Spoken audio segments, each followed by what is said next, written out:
Hey everybody, good weekend. Welcome to your Market Minute for Sunday, the 4th of August.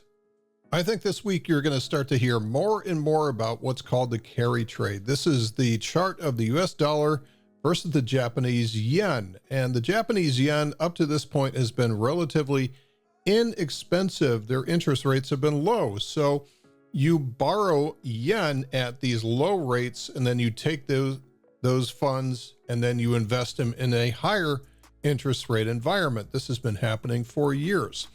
So what I'm going to talk about today is a little bit of what I see as history repeating from nearly 20 years ago. So this is a situation here back in 07 where we had the same kind of thing happening. This positive relationship between the Japanese or the US dollar and the Japanese yen all of a sudden broke lower during around the August timeframe of 2007. This is when markets were starting to fall to pieces. And we're seeing the same thing happening now, but just on a much grander scale. Of course, you know what happened back here in 08 into early 09, right? So this is where things really fell apart. And so we're actually much higher right now. There's more leverage than there ever has been, which is being unwound, and this is affecting financial markets nearly worldwide. So here's the S&P 500 on the daily chart. And back in this is almost the same time frame, right? Back in the mid-July timeframe in 2007, we had parked out here at all-time highs on the S&P, which at that point was 1555. And then the carry trade started to unwind. And we got to this point on this date here on the 16th of August in 2007. And up to that point, the US markets had been in, I guess, a rising rate environment, which had stabilized as of around 2006. So rates have been going higher, quarter point every time, and then they stabilized rates, were pretty much flat. And so on this day, what happened is the Fed had a conference call and Chairman Bernanke basically said, yeah, we're thinking about dropping rates by 50 basis points. And of course, what created that was a hammer candlestick. We were much lower earlier in the day. It looked like the market was really falling apart. This is the first 10% correction that we'd had in several years, since the bottom in 2003. And so this is 4 years later. This is the first 10% correction that we'd had. So markets were very quiet up to this point. And so this was a big shock, seeing something like that. So the Fed had to jump into play, and they didn't make a change in the discount rate for Fed funds at that point. They waited until the next Fed meeting, but they felt at that time, and that was probably appropriate, that to signal that the next meeting they would consider dropping rates. And that this is exactly what they did on this particular day, is that they did drop rates by 50 basis points. Now that's important because that was the first Fed pivot in several years. First Fed pivot in several years where all of a sudden rates go lower. So what do we get from that? We ground our way to marginally higher highs over the course of the next month in October of 2007. And that was the high water mark. That was the high water mark for markets up to that point, because as you can see, after that, we started to fall to pieces, and one crisis after another. That was the Soc Gen bottom. Then we had the Bear Stearns bottom. And then we eventually had the Lehman crisis coming along. And this is where everything really fell apart. So it was down 46% by that point in October of 2008. And it continued to get worse into the eventual bottom in March of 2009, when all had given up hope at all. So why am I bringing this up? Why the history lesson? Well, I think we're going through very similar conditions right now. And I think there's been enough time, 17 years, where people have basically forgotten about this. They've forgotten about the patterns and about how markets operate. So where I think we are is, I think we're relatively close to this part here. We may be Maybe here, we may be closer to here. I don't know yet. We certainly have not gone down by 10% yet, at least on the S&Ps. The S&P is down 8.2%. The NASDAQ is down 11.7%. So the NASDAQ is definitely affecting the S&P due to the weighting. So we're close to the bottom here, and we'll talk about the potential technical bottoms for this point. But the point I want to make here is that when the Fed does pivot, it usually is the beginning of the end for that particular cyclical bull market. So we know that the Fed's probably going to be dropping rates. If not in September, you never know if they're going to come along with some kind of an emergency rate.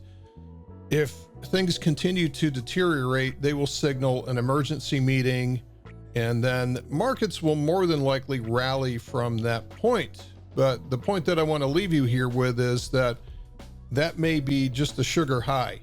So we may be rallying up to new highs, and we can certainly take advantage of that in the near term. But this is where people need to be very, very cautious, is what happens after that rally. So before I get ahead of myself here, let's pull back. Let's look at some technical levels of support that we have, especially in the S&P 500, and see where those are and see how we're going to make decisions over the next coming weeks. Okay, so when I look at the S&P 500 chart here, and if we zoom out and look at first of all, the monthly chart on the left-hand side over here, weekly chart in the middle, and then daily chart on the right-hand side, the first thing that comes to mind here is that we need to get a grip, because all we've seen so far is just 3 weeks of downside. Now, I realize that that comes as a bit of a shock, especially after we've had one of the strongest moves in history here, going from 40.95 or thereabouts all the way up to close to 5,700, all the way up to 5,700. Now, this yellow line that I drew some time ago, this shows the measured move target from the cup with handle. And damn if we're not close to that. Just close to 5,600 or 5,800 is about where that is. So we've gotten fairly close to that measured move. And we may indeed yet hit that point. We may indeed yet hit 5,800 if we have some kind of relief rally up here again. That doesn't necessarily put the green light on everything, but again, I think this might help you clear some risk into what might be happening next. Okay, so let's look at where the trends are. Trend is still to the upside on the monthly chart. That doesn't go away immediately. In 2002, that took several months before the trend reversed to a downtrend.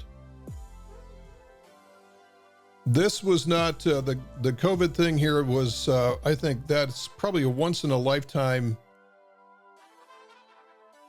shock to the system, very similar to what happened in 1987. So the trend is still to the upside. The trend is still to the upside in the weekly chart. This is just a swing down. We do have a downtrend showing on the daily chart with a lower high and lower low combination. Okay, so we have a downtrend there.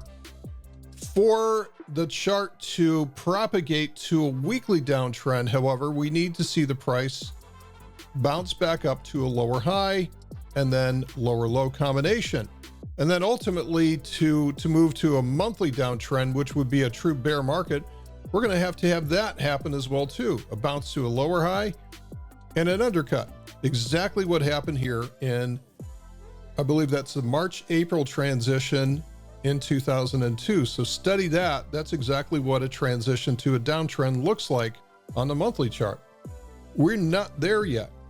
There's one thing we always say, tops are a process, bottoms are an event. Bottoms are an event. We just sort of bottomed out here and took off to the upside. We just bottomed out here, took off to the upside. This is what we see. Tops are a process, bottoms are an event. So we expect to see a very complicated reversal process going on here, which may take several months, if not the better part of a year, before this thing finally releases lower. So what we need to find right now is where support is. And this is where I'm going to pull out the fibs. So there's a couple of ways of doing this, but what I'm looking for ultimately is confluence. Confluence, where we have multiple indicators showing up with the same thing. So let's draw the fibs here. from bottom to top, you can see that now from this major swing, which was really the bottom of this swing back in 2023, all the way higher, the price has just come down on Friday to the 23.6% retracement. Now let's map that out with the shorter term fibs from bottom to top, match those. And now we can see that we have confluence. The 23.6 major fib is lining up with a 50% minor fib to provide some strong support at 5,300.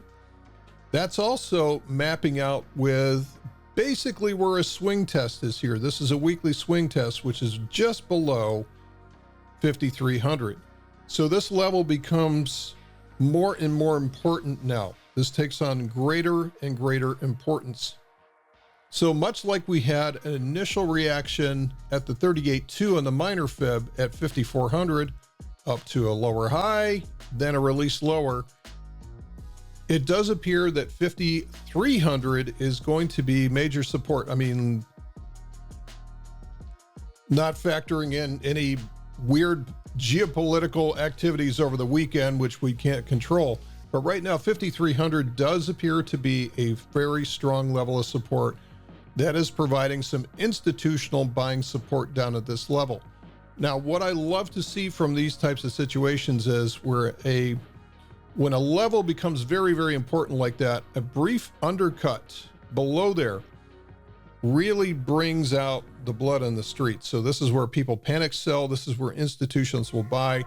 A brief undercut below this, I think, will probably power us up to the next move. And then at that point, again, here, we are not here to predict the future. We're just looking for where the patterns, where support at. So right now, strong support is about 5,300 in the markets on the S&P cash. And also what we're seeing is we're seeing the energy build up very dramatically, very, very quickly. This is doing exactly what the market needs to do. Notice that the monthly chart is in exhaustion and is saying, give me a break. And so this is exactly playing out according to what the market wants. Market says, give me a break. I was going too high for too fast for too long. I need a rest. So if you strip away all the political risk that's out there, if you strip away all the interest rate discussions and the carry trade and everything else on a pure technical basis, if you knew nothing else, then you would say, yeah, this does make sense for the market to take a pause here. Now, the next thing that I need to bring up here is how complex will this correction be? So we're definitely in a correction right now on the S&P 500. How complex will this be? And we don't know the answer to that yet. Back in April, it looked like we were going through another complex correction. That turned out to be one and done, one pullback for 6.5%. And then boom, it was off and running. And that's because we got our first long-awaited weak jobs report back in April. Now, jobs reports that are weak, bad news is bad news again. Bad news was good news back then, and even back into this area. So if we go to a year ago, exactly a year ago, we were doing the same exact thing. This is a complex correction. So we found initial support. We bounced up to the point where it looked like it was going to V-bottom, and then we got our next leg down. We may be in the same place right now. So we would expect at some point where support comes in, we bottom up and head to the next lower high. And eventually, when all hope is gone, this is where this will bottom out. I don't know if we're going to go through another 3-month correction similar to this one.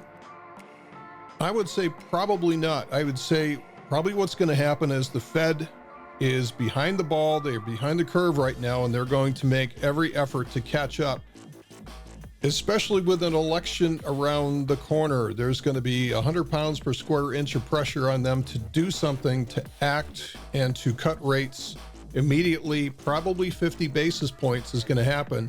And the question is, how soon will that happen? Will we wait all the way until September to hear from the Fed and Powell about where their rates are going to go? And if so, we'll probably end up selling down before that point. Or Are we going to have the same type of move as we saw back in August of 2007, where the Fed did an emergency conference call and then signaled their intentions to cut rates at the next meeting? And that's how it happened back then. And I would really be surprised if they waited until the middle of September to do something. I think that they will start to signal and send out their army of Fed minions out there to do Fed speak and to basically pump the market higher without revealing too much. So what's my bottom line here? I think we may have reached initial support for right now, and then we're going to have to see what kind of signaling that we get from the Fed in the near term. I mean, we just had a Fed meeting last week, so how embarrassing for them to have to come out and alter their policy or accelerate their policy. So I think they're going to probably slow roll it for a little bit. Until that point, we may end up dropping to the next level of support, which is going to be somewhere north of 5,200. So somewhere between 5,200, 5,300, I think is going to be the initial bottom for this. And then we will see the beginning of a strong relief rally based on the expectation of the Fed coming in to save the day. We may end up, before this is all said and done, I think we may end up into this fall with somewhere near 5,800 before this is all done with. And then I would say look out below. At that point, then I think the market is in extremely vulnerable position and we'll be taking defensive steps at that point. All right, that is it for this weekend's Market Minute. Hopefully it helps, and we'll talk to you in the next one.